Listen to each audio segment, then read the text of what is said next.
Welcome to Darren Bent's England shirt swap with Carlin here at the Dover Castle pub in London, where today I'm joined by a man who's part of one of the most memorable games in English football history. With 62 caps to his name, it's the one and only Emile Heskey. And don't forget to enjoy every game at the World Cup with Carlin. Well, thanks for joining me. We're going to crack straight on with the first shirt, the 2002 home shirt. I mean, when I think of this shirt, I think of a couple of things. The battering that you gave Germany, the DJ celebration.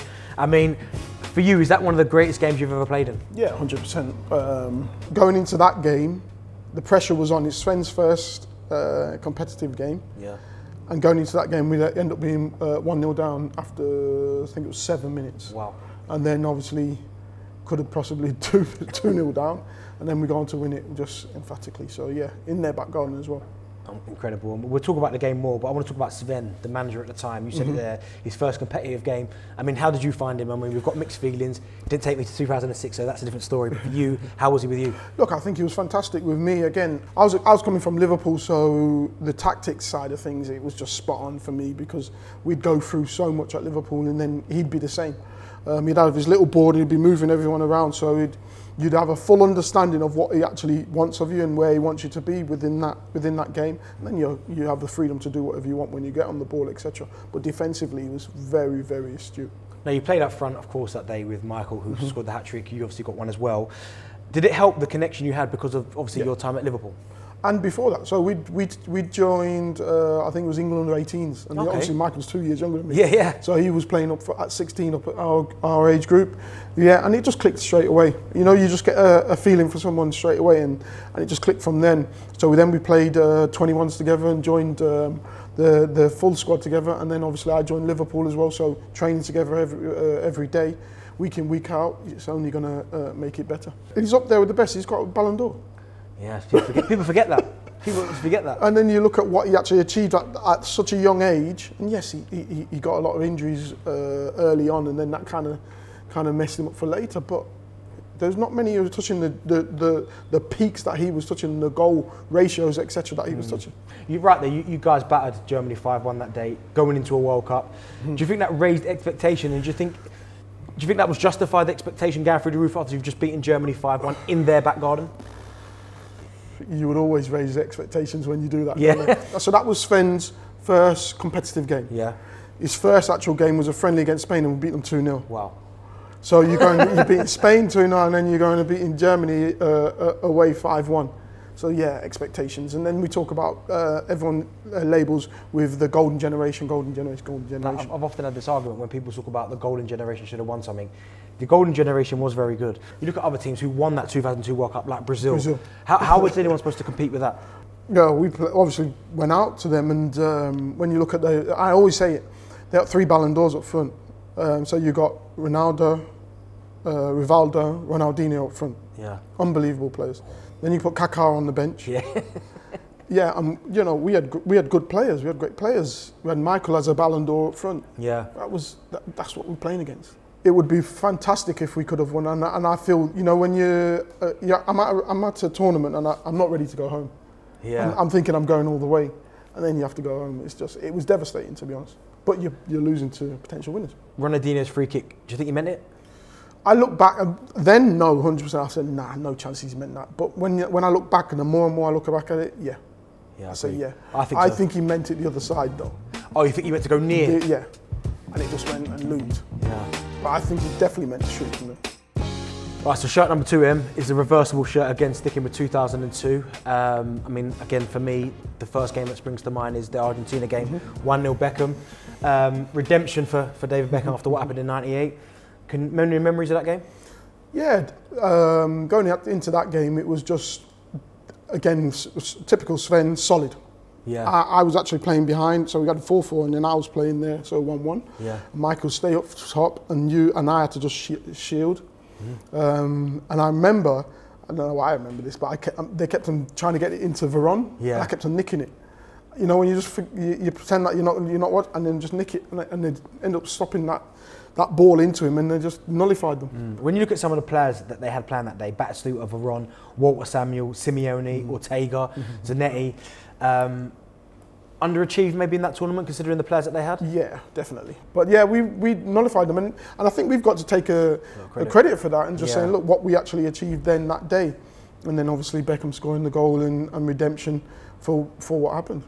I mean, the penalty itself, good penalty, scores it. The celebration, the emotion. You can just see the relief, because he'd gone through a lot. Yeah. He'd gone through a lot at that time after being sent off, and then the abuse that he got, people burning shirts, etc. Yeah, it was deep.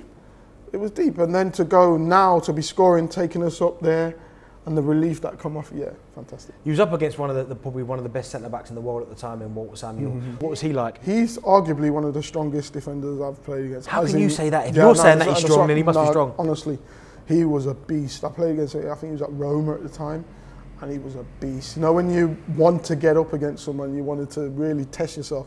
I wanted to stay away from him, to be honest with you. Yeah? Yeah, well, what was it? What made him so? I don't know. If I'm honest with you, I don't know. And I thought I was strong. You know, you fancy yourself. Now I have to change my game a little bit to probably use my pace a little bit more, and my guile a little bit more. Yeah, he was brilliant at that. But you know, typical defender that just wanted to head the ball, wanted to tackle. I didn't mind that, but he was tough, mate. Well, but after the game, as you said, there you won 1-0, Beckham penalty. I mean, what was the mood like? It's quite strange, actually, because when you look back at the old footage, it's Pochettino who gives the penalty away. But again, first question for me, Michael, dive or was it a penalty? There was a little clip, and you've got to be clever. There was a little clip, and you've got to be clever as a forward. Yeah. So what is it?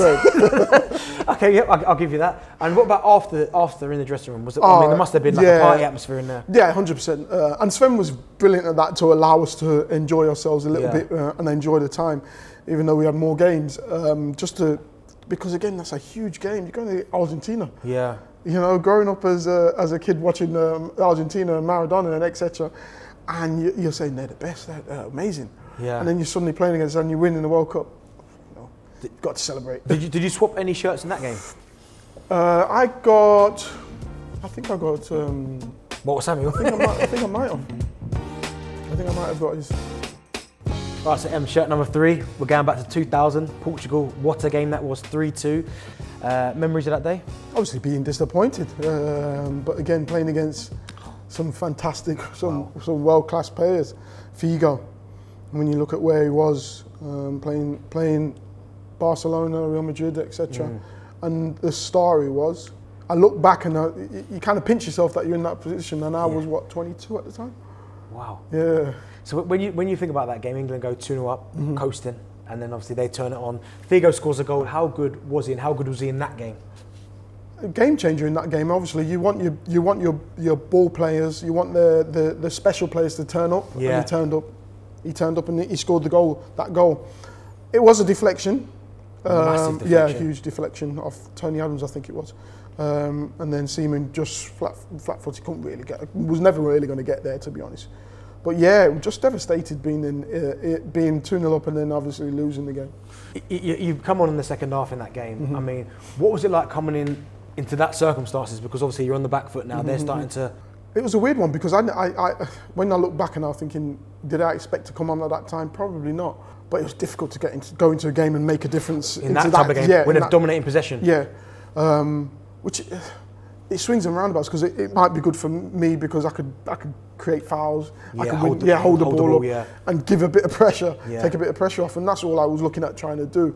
Especially when you're playing against a side like that, who have the attacking prowess that they have. When you talk about you coming on that game, you'd made your debut the year before, in '99. Did it all feel kind of surreal, knowing that you'd made your debut a year before, and the next thing you know, you're in a major tournament? No. No. If I look back at my career, everything just kind of went quick. Yeah. So I played my first team game in a pre-season game at 16. I made a debut at 17. And then by 18, Martin O'Neill, I'm a regular. Yeah. Because that's who I associate you with at Leicester, Martin O'Neill. Yeah. So by that time, I'm a regular. By 2021, I'm in the full England. By 22, I'm a regular. So everything just kind of just went like that. Fell into place, I never thought, I'm not going to make it that one. I'm not going to make it this one. My name was being thrown out there for 98. I probably wasn't ever going to make it, and I never did make the 90. Yeah. But it was being thrown out there, so you're kind of thinking, yeah, I should be able to. And then by the next one, I should be there. You spoke about Kevin Keegan being the manager. I mean, what was he like, and what was he like with you personally? Kevin Keegan was fantastic in the sense of camaraderie of the camp. Really, really good in that sense. I would say tactically could have been better. Yeah, him and Sven, tactically Sven better. Totally different levels. Totally okay. different. Yeah, totally different. And I think it showed as well. What do you think about Kevin Keegan? I mean, what happened to him after that Germany game at Wembley? I think he just had enough. I think when you have a stadium of it would have been 90,000. Yeah. And then they're making it known that they don't like you, don't want you. At some stage, you've got to make a decision. He made that decision there and then. Did it surprise you? Yes, because no, I've never seen a manager just make that decision. I'm going and then go on the mic and then just say I'm listening to the fans. Had he not told any of you full time in the dressing room? Nothing. It just happened and he went and did it. This is where you sometimes need a minute. Yeah. Because emotionally, because emotionally, if someone's telling you something, or 90,000 people are telling you something, you're going to go and jump at that. Yeah. But at times you need to take a minute for yourself. Yeah. And I don't think he did. Where does he rank amongst your favourite England managers that you played for? And if he's not up there, who was your favourite England manager? Favourite would be Sven. We had a good camaraderie there and Bex was the captain. Yeah. And anything we needed, we'd go to him and them two would share and then start talking and try and come back to us with something. And he was fantastic at that. Thanks to Emile and thanks for watching Darren Bent's England Shirt Swap. And don't forget to enjoy the football with Carlin, the UK's #1 lager.